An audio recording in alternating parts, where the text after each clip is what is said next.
ফাঁকা রাজধানী জুড়ে নিরাপত্তা বলয় তৈরি করেছে যৌথ বাহিনী।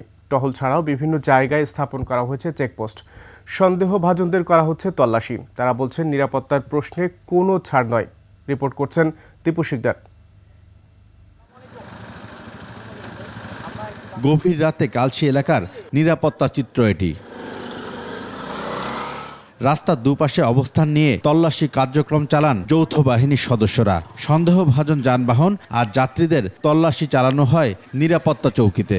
তো এইসব চেকিং চললে হয়তো আমাদের দেশের পরিস্থিতি ভালো দিকে যাবে। গভীর রাতে রাস্তায় বের হওয়া অনেককে তল্লাশির পাশাপাশি করা হয় জেরা। যৌক্তিক কারণ দেখাতে না পারা বা সন্দেহজনক আচরণ করায় অনেকের বিরুদ্ধে নেওয়া হয় ব্যবস্থা। ক্ষমা চাচ্ছি যে আমাদের এভাবে বের হওয়া ঠিক না। এছাড়া অনেক জায়গায় হেলমেট আর বৈধ কাগজপত্র না থাকায় নেওয়া হয় আইনি ব্যবস্থা। যাত্রীর মাথায় ছিল হেলমেট, কিন্তু ওই লকটার লেগে আর মাথায় দিয়ে রাখতে পারে না। আমি নতুন চালানো শিখতেছি, যার কারণে লাইসেন্স আমার হয় নাই এখনো। অবশ্যই এটা হচ্ছে আমাদের বেআইনি কাজ হয়েছে। একে তো যৌথ বাহিনীর পক্ষ থেকে দায়িত্বরত পুলিশ কর্মকর্তা জানান, নিরাপত্তা প্রশ্নে কোনো ছাড় নয়। সানবিট সব দিবে সামাল।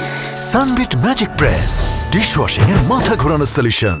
অনেকে বিরক্ত হইতেছে যে অযথা আমাদের চেকপোস্ট বসাইছি, আমরা তাদের ডিস্টার্ব করতেছি ভাবে। বাট ম্যাক্সিমাম মানুষই যারা ভালো ভদ্র ব্যবহার করে অনেকে আবার বাহবা দিতেছে। রাজধানীর বিভিন্ন পয়েন্টের মতো জিগাতলা এলাকায়ও ছিল পুলিশের টহল দলের তল্লাশি। এছাড়া পান্থপথ এলাকায়ও পুলিশের চেকপোস্টের পাশাপাশি টহল ছিল সেনাবাহিনীর। অন্যান্য কার্যক্রমের পাশাপাশি এভাবেই নিশ্চিত করা হচ্ছে ফাঁকা ঢাকার নিরাপত্তা। দীপু শিকদার, 21 টেলিভিশন, ঢাকা।